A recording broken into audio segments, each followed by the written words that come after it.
Hai, Assalamualaikum warahmatullahi wabarakatuh. Bersama saya lagi dalam kelas Kafa online. Okey, apa khabar semua dekat rumah? Sihat? Okey, Ustazah harapkan semua ibu bapa dan anak-anak duduk dekat rumah saja, stay dekat rumah sebab sekarang ni kan musim virus kan, kita kena banyak berehat dekat rumah, kurangkan keluar kan. Kalau nak beli barang sekalipun dia seorang saja keluar, tu pun mestilah ada langkah-langkah pencegahan, cuci tangan dan sebagainya. Ustazah pun masih dalam sesama lagi sikit kan, risau juga. Tapi kita cepat-cepat banyakkan minum air masak dan makan ubat lah kalau boleh kan. Kita cepat-cepat cegah daripada benda tu merebak. Okey. Okey, kenal tak lagi Ustazah siapa? Okey, semalam kita dah jumpa kan? Bersama saya Ustazah Asma dalam kelas Kafa online. Okey. Okey, semalam ingat tak kita belajar apa? Ingat tak? Siapa ingat? Okey, semalam kita belajar syarat sah solat. Okey, hari ini Ustazah nak terangkan dekat anak murid Ustazah dekat rumah dengan ibu bapa sekali. Mohon pantaukan anak-anak dekat rumah kan, supaya diorang boleh faham, supaya anak-anak kita boleh faham apa yang Ustazah ajar kat depan ni, boleh tangkap kan. Okey, hari ini Ustazah nak ajar tentang syarat-syarat wajib solat. Dia berbeza daripada syarat sah solat. Syarat sah solat berbeza dengan syarat wajib solat. Okey. Tapi dia punya poin-poin dia tu nak sama. Memang nak sama, tapi huraian dia tu agak berbeza. Okey, tak apa. Nanti Ustazah akan terangkan semula apa itu syarat wajib solat untuk anak-anak Ustazah dekat rumah. Okey. Mohon anak-anak Ustazah fokuslah apa yang Ustazah nak sampaikan pada hari ini. Okey, supaya kita duduk kat rumah, kita tetap dapat ilmu untuk kita nak beramal walaupun keadaan kita dalam kritikal kan, virus di rata-rata apa semua tak boleh keluar, nak pergi sekolah tak boleh apa semua. Dalam keadaan macam ni kita buat lagi kelas secara online. Sekarang ni kan banyak kemudahan kan. Okey, kita gunakan kemudahan yang diberi tu, yang ada ni. Alright. Okey, tadi Ustazah cakap apa tadi? Kita nak belajar apa hari ni? Okey, solat, syarat wajib solat. Okey, syarat wajib solat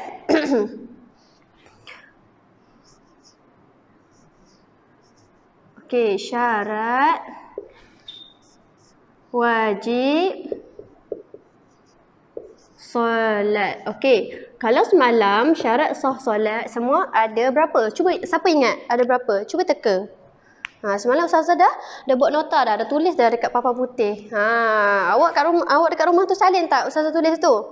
Kena salin tau. Nanti kita boleh baca, boleh ulang kaji balik nanti. Ada dalam exam nanti. Okey. Semalam syarat sah solat tu ada 5 perkara. Okey, berbeza dengan syarat wajib solat ada satu je penambahan. Ada 6. Okey, kita tengok syarat. Ustazah buat bunga sikit. Bagi nampak macam meriah sikit. Okey. Okey, syarat wajib solat ada, tulis, ada berapa? Tadi Ustazah sebut. Ada 6. 6 perkara. Sekejap 6 perkara. Okey, apa yang 6 perkara tu? Siapa tahu? Okey, kita tengok satu per satu. Okey. Syarat wajib solat yang pertama mestilah apa? Okey, Ustazah tulis kat sini Mestilah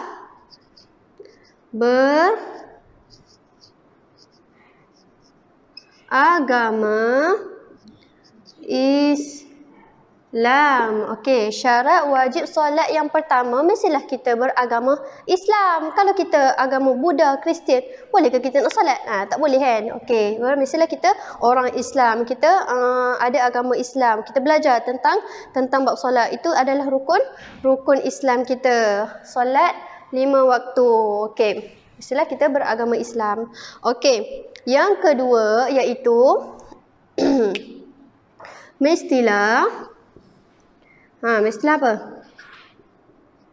mestilah baligh ataupun cukup umur. Apa maksud baligh cukup umur tu macam mana? Okey, Ustazah terangkan Okey.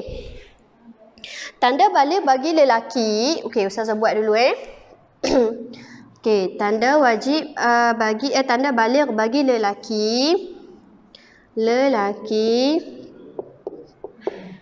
perempuan. Okey. Lelaki kalau dah cukup umur ni, dia apa? Dia apa? Tahu siapa tahu? Dia keluar mani. Okey. Ataupun mimpi basah. Kalau lelaki yang ada tanda-tanda ni bermaksud dia tu dah baligh, dah cukup umur. Wajib ke atas dia untuk dia mendirikan solat. Okey. Kalau perempuan apa? Okey, kalau perempuan datang haid. Datang haid. Itu adalah untuk perempuan. Lelaki keluarnya air mani dan perempuan datang haid. Kalau perempuan, anak murid dekat rumah, anak murid Ustazah dekat rumah yang dah tahun 5, tahun 6 tu, kan, kalau dah datang haid, maksudnya awak dah cukup umur. Awak dah diwajibkan ke atas awak tu kena menunaikan solat. Kalau awak tak tunaikan solat, maksudnya berdosa awak. Sebab awak dah cukup umur. Wajib dah awak untuk mendirikan solat. Itu adalah baligh bagi lelaki dan perempuan. Okey, apa lagi selain tu? Apa lagi selain tu? Okey. Yang kedua, tumbuh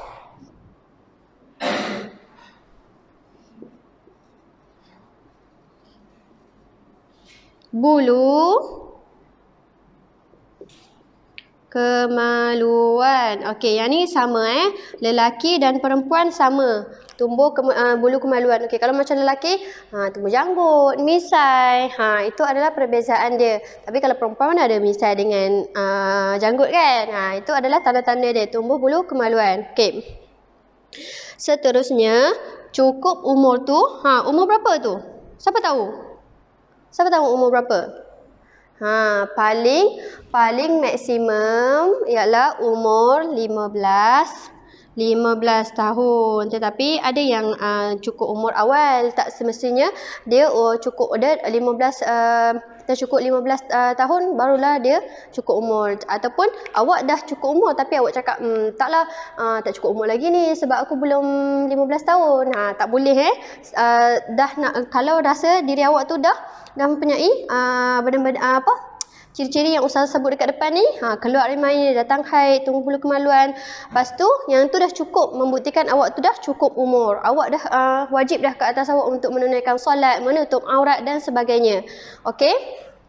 Perempuan berapa? Perempuan pun sama. Cukup umur maksimum 15 tahun. Tapi, kalau perempuan ada yang datang awal. Okey, kalau awal tu sekitar 9 tahun. Maksudnya dari 3. Dari 3 dia dah datang haid. Tapi kebanyakan taklah. Maksudnya dari 3 tu masih kanak-kanak lagi kan. Masih bermain, tak tahu apa benda lagi. Tak belajar lagi bab-bab ni. Mungkin dalam darjah 5, darjah 6 tu orang perempuan kadang-kadang awal, kadang-kadang lambat. Jadinya kalau dah ada tanda-tanda ni, maksudnya awak tu dah baligh, dah cukup umur. Itu adalah tanda-tanda untuk awak dah baligh. Okey, boleh faham Okey, kalau boleh salin Alright. Kalau sempat salin, kalau tak sempat suruh mak awak ataupun ayah awak dekat rumah, snap je apa Ustazah tulis dekat depan ni. Okey, boleh Yang pertama beragama Islam, yang kedua baligh. Baligh ni untuk lelaki dan untuk perempuan. Baligh tu maksud apa? Cukup umur. Alright. Okey, dah Ustazah padam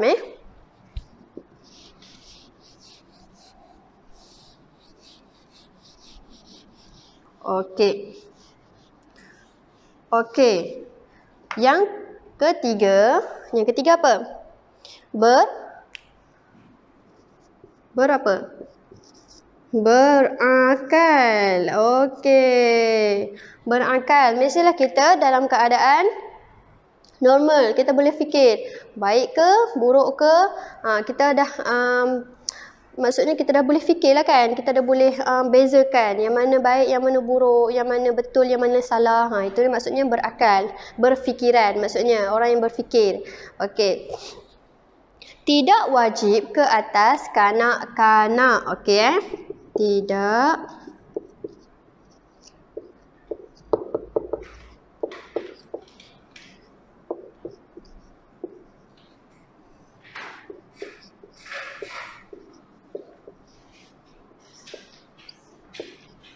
Okey.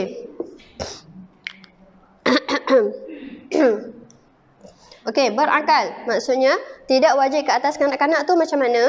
Okey. Tidak wajib ke atas kanak-kanak tu maksudnya kanak-kanak ni yang belum cukup umur. Okey, kanak-kanak ni kadang-kadang tak kiralah baby ke apa ke, kiranya kanak-kanak. Yang paling penting dekat situ kanak-kanak. Contoh adik-adik awak tu. Dia boleh ke kalau kita nak suruh dia solat? Awak adik solat. Cepat solat, baca apa semua.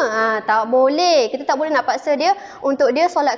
Sebab apa? Sebab ke atas dia tu tidak wajib lagi untuk menunaikan solat. Tapi untuk adik-adik kita ni, apa salahnya kan kalau kita sendiri, kakak-kakak, abang-abang dia ataupun mak ayah dekat rumah nak ajarkan dulu macam mana kita nak solat, nak baca apa. Kadang-kadang tu adik-adik kita ni, baby-baby ni ataupun kanak-kanak dia suka tengok kita solat kan. Kadang-kadang kalau kita solat, dia tengok je apa kita solat. Kita buat apa ni? Kejap tunduk, kejap bangun, kejap tidur semua kan. Kejap duduk lama, kejap bangun kan. Dia heran, kenapa mak ayah aku buat ni kan. Maksudnya kita boleh didik dia daripada awal macam mana kita solat. Jadinya bila kita ajar dia daripada awal, dia dah tahu, oh ini solat. Okey, kenapa kena solat? Kita boleh ajar dia daripada awal walaupun tak wajib ke atas dia, tak apa. Kita boleh ajar pelan-pelan tapi tak boleh paksa. Tak bolehlah sampai marah-marah anak sebab tak nak solat kan. Tak boleh sebab dekat atas kanak-kanak masih tidak wajib. Memang wajibnya kita yang normal ni. Kita yang berakal ni. Macam berakal tu macam contoh ada kecacatan otak. Itu pun tak wajib ke atas dia. Contoh kanak-kanak ataupun orang-orang yang autism kan. Okey, dia ada masalah dengan otak. Maksudnya dia tak boleh, kadang-kadang tak boleh nak bezakan baik ke buruk ke. Kadang-kadang budak-budak macam tu dia tak boleh nak baca. Nanti kalau kita solat kita kena baca kan. Baca surah, baca ni. Lepas sujud ada baca dia. Kalau kita sujud ada baca dia. Itu tak boleh. Dan orang yang berakal ni boleh kalau kita nak ajar orang yang apa kecacatan otak ataupun orang yang kurang upaya lah orang kata kan. Boleh, maksudnya kita just bagi dia ikut je, bagi dia tengok apa yang kita buat, apa yang ni. Kadang-kadang orang yang kecacatan otak ataupun OKU ni dia ada keupayaan untuk nak melakukan solat, terpulang kepada individu tu tersebut lah. Okey, boleh faham ke untuk yang berakal ni? Okey. Okey, boleh salin dekat rumah. Alright. Okey, seterusnya nombor 4. Okey, nombor 4 apa? Suci daripada kalau kita nak solat mestilah kita kena suci. Tak boleh badan kita ada kotor, ada najis dan sebagainya. Suci daripada haid dan nifas. Okey, suci daripada haid dan nifas. Haid dan nifas ni ada untuk orang perempuan sahaja tau. Orang lelaki tak ada orang lelaki tak ada haid, tak ada nifas. Untuk orang perempuan sahaja. Okey, macam Ustazah cerita tadi kan, balik untuk perempuan iaitu apa? Kita datang haid, itu adalah tidak wajib ke atas kita untuk menunaikan solat. Mestilah kita bersihkan diri kita dahulu, dah habis haid apa semua, barulah kita boleh dirikan solat. Selagi daripada dalam tempoh haid tu kita tak boleh solat. Sebab apa? Sebab waktu kita datang haid tu Diri kita ni tak suci. Diri kita tak suci. Kita kotor. Maksudnya kena sucikan diri dulu. Okey, itu adalah haid. Haid untuk orang perempuan ni bila dia datang tu? Bila dia datang tu haid tu? Siapa tahu? Haid ni dia datang tiap-tiap bulan. Jadinya untuk orang perempuan ni tiap-tiap bulan tu dia ada cuti. Dia ada cuti. Okey. Setiap bulan kadang-kadang sebulan ni dia cuti. Lepas tu bulan depan dia cuti. Tambah-tambah kalau bulan Ramadan. Bulan Ramadan cuti lagi. Cuti boleh makan, tak payah puasa. Tak wajib ke atas orang yang datang haid tu berpuasa. Sama juga dengan solat. Sebab apa? Sebab diri kita tak suci. Masa kita sebab kita dalam hadas besar. Okey ya. Okey, lepas tu nifas. Kalau nifas untuk siapa? Sebab tadi Ustazah cakap nifas bukan untuk lelaki juga, untuk perempuan saja. Haid dengan nifas. Kalau haid dah tahu dah. Haid ni sebab apa? Sebab cukup umur kan, datang tiap-tiap bulan. Kalau nifas macam mana? Kalau nifas macam mana? Siapa dah belajar tentang ni? Haid dan nifas. Siapa dah belajar? Tak tahu? Okey, Ustazah terangkan ya. Kalau nifas untuk ibu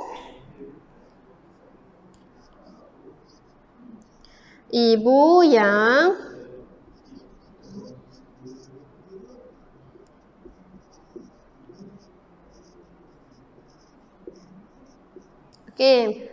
kalau nifas ni adalah untuk ibu yang melahirkan anak. Untuk ibu yang melahirkan anak ni dia akan keluar darah nifas. So, ibu yang melahirkan anak ni yang keluar darah nifas ni sama, tak wajib ke atas dia untuk menunaikan solat. Kalau dia tunaikan solat, tak salah solat dia. Tak boleh. Sebab ibu tadi yang melahirkan anak tadi tu dia dalam keadaan hadas besar. Tunggu habis nifas dulu, mandi wajib, kemudian baru kita solat. Okey?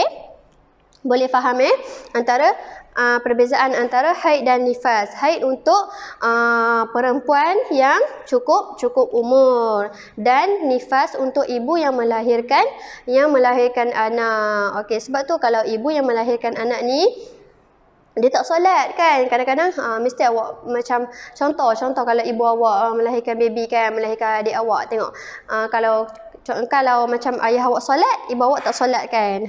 Maksudnya dekat situ ibu awak sedang mengalami nifas. Dia tak boleh solat. Sebab apa? Sebab ibu yang melahirkan anak ni dia keluar darah nifas selama berapa hari?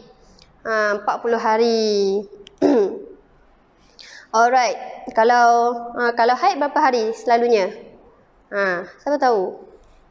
Kalau haid ni lebih kurang 7 hari cuti Lepas tu boleh solat. Dalam tempoh haid ni tak boleh solat jangan lupa pula. Kalau solat juga tak salah solat awak sebab awak dalam keadaan hadas besar.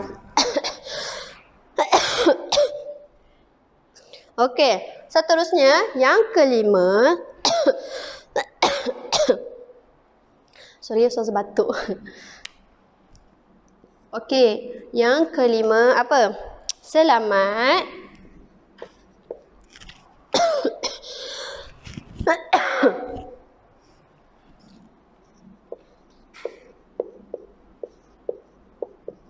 salah satu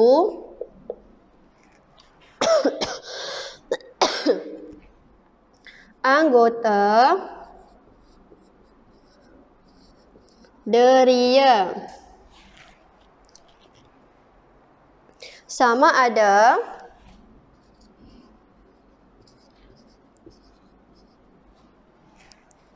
pendengaran atau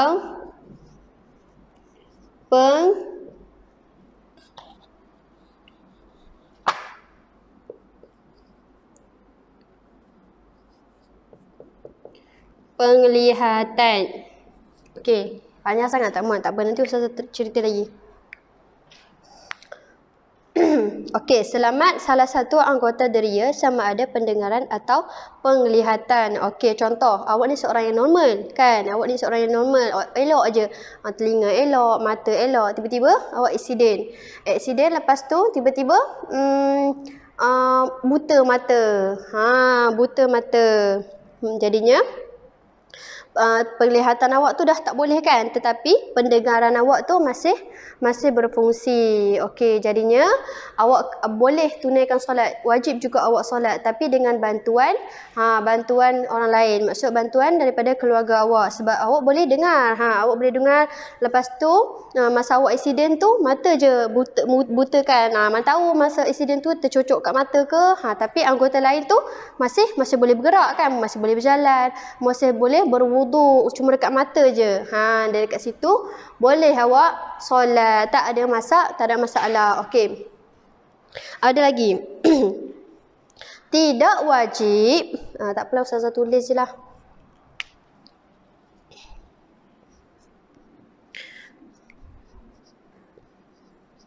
Tidak wajib ke atas orang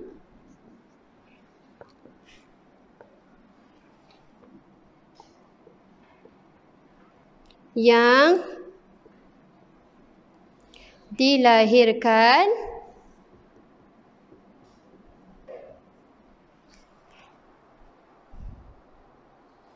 buta dan pekak.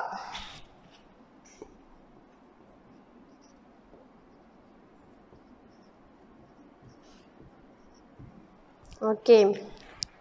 Maksud dia macam mana tu? Tadi dia cakap selamat salah satu anggota deria sama ada pendengaran atau penglihatan. Kan?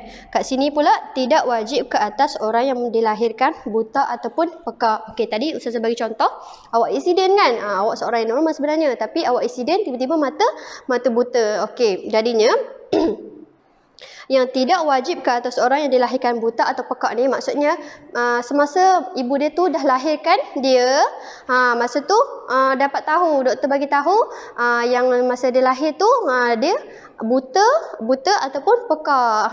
Maksudnya daripada dia lahir tu dia dah buta ataupun dia dah pekak. Itu tak wajiblah ke atas dia untuk solat. Sebab dia daripada kecil lagi, contoh dia daripada kecil lagi dia pekak, kan? Dia pekak. Lepas tu bila dah besar, pekak kan tak boleh dengar, kan? Tak boleh dengar. Lepas tu bila kita nak belajar pun apa semua, dia dah pekak. Macam mana dia nak belajar, kan? Okey, contoh kita ke dalam solat, macam mata dia nampak. Kita dah ada pergerakan, kan? Macam solat, kena rukuk, kena sujud. Tapi dia pekak. Pendengaran dia tu tak berfungsi. Kita dalam solat kita nak baca, kan? Okey, baca surah. Lepas tu kita rukuk, ada bacaan dia apa semua. Tapi dia tak boleh nak belajar sebab dia dah pekak. Daripada dia dilahirkan, itu tak wajiblah ke atas dia untuk menunaikan solat. Tapi kalau dia nak ikut juga, dia nak belajar pun tak apa, itu lagi bagus. Tapi ke atas dia tu tak wajiblah, kan? Okey, sama juga buta. Keluar-keluar mata dah tak nampak. Macam mana tu dia nak belajar? Nak belajar macam mana nak solat dan nak belajar nak tengok mak ayah dia pun dah tak boleh. Itu tak wajarlah ke atas dia untuk dia nak solat. Tapi kalau dia nak belajar ataupun masa dia kecil-kecil tu, mak ayah dia dah ajarkan dia, kan? Okey, solat baca ni cuma pergerakan je, dia tak boleh nampak. Boleh, tak ada masalah. Tapi dekat atas dia tu tak wajib. Nak buat tak apa, tak nak buat pun tak apa. Okey. Itu adalah syarat yang kelima. Tidak wajib ke atas orang yang dilahirkan buta ataupun pekak ataupun selamat salah satu anggota deria sama ada pendengaran atau penglihatan. Okey. Okey. Seterusnya yang keenam, sampai seruan agama Islam. Okey, Ustazah tulis kat sini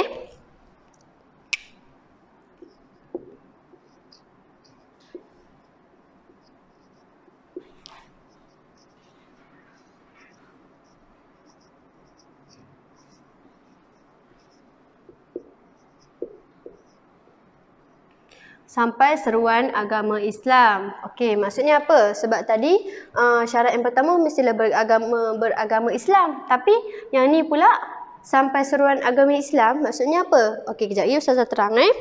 Tidak wajib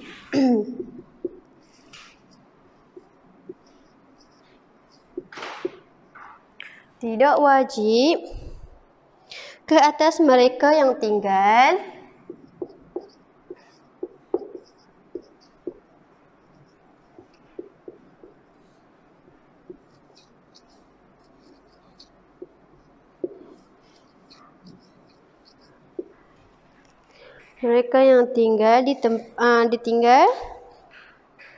di kawasan atau tempat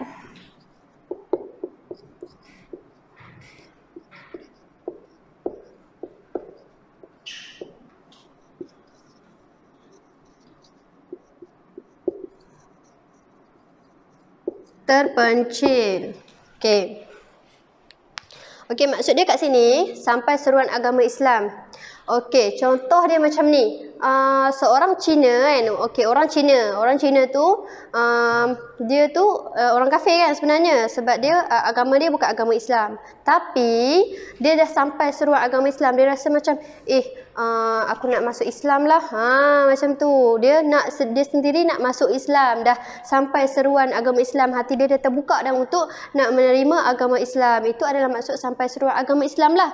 Daripada orang yang bukan Islam, dia nak masuk dekat agama Islam. Okey, jadinya dia kena belajar solat, kena belajar mengucap 2 kalimah syahadah, kena berpuasa, kena ikut rukun Islam, rukun iman kan. Okey, itu adalah maksudnya dia nak mempelajari agama Islam kan. Okey, itu adalah wajiblah untuk dia solat sebab dia dah masuk dekat agama Islam. Agama Islam kita menitik beratkan tentang solat. Wajib ke atas kita menunaikan solat. Kalau orang kafir nak masuk agama Islam, dia orang kena belajar solat, kena belajar baca Al-Quran dan bacaan-bacaan yang ada dalam solat. Okey, dan sebagainya. Alright. Tidak wajib ke atas mereka yang tinggal di kawasan atau tempat terpencil. Okey, contoh satu keluarga ni, keluarga Pak Cik Mat ni, dia duduk dalam hutan yang jauh daripada bandar, kampung-kampung, sampaikan nak masak pun guna kayu-kayu yang ada kat dalam hutan je. Maksudnya dia tempat dia tu jauh daripada orang daripada orang yang belajar agama. Maksudnya dia tak tahu langsung apa itu agama Islam, maksudnya orang asli lah. Macam tu, orang asli kan, dia duduk kat tempat pendalaman, tak ada orang yang datang untuk mengaji apa semua. Itu tak wajib lah ke atas dia orang. Macam mana dia orang nak menunaikan solat kalau tak ada pendidikan, tak ada pengajian Al-Quran dan sebagainya. Itu tak wajib ke atas mereka lah. Macam orang asli kan duduk dekat jauh, dekat hutan, terpencil sangat-sangat tempat dia orang tu. Dalam hutan je dia orang hidup. Itu tak wajib ke atas mereka. Lain ke atas mereka kan. Lainlah dengan kita. Kita sangat dekat dengan masjid, lagi surau. Lepas tu ada pengajian agama, ada sekolah. Berbezalah dengan dia orang dekat sana kan, dekat dalam hutan tu mana ada sekolah, mana ada masjid, apa semua kan. Dia orang tu tak wajib lah. Jadinya kat sini syarat wajib solat yang ustazah bagi tahu tadi ada berapa? 1, 2, 3, 4, 5, 6. 6 syarat wajib solat. Okey. Ustazah harapkan anak murid ustazah ni dapat faham apa yang ustazah terang daripada syarat yang pertama sampai syarat yang ke-6. Kalau boleh salin dalam buku, salin lagi bagus. Nanti boleh praktikan. Okey. Ustazah sudahi dengan Assalamualaikum warahmatullahi wabarakatuh dan selamat beramal.